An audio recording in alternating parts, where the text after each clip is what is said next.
Күбәләк һәм кырмыска. Кечкенә генә бер күбәләк кырмыска янына килеп кунды.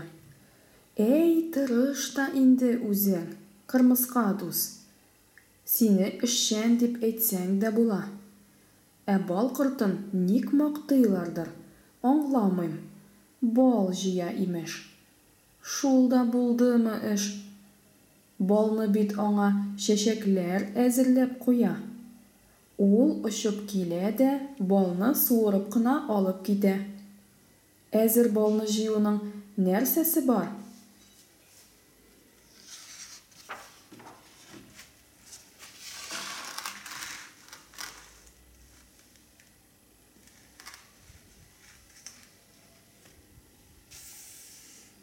Уңган, булган, тырыш имеш.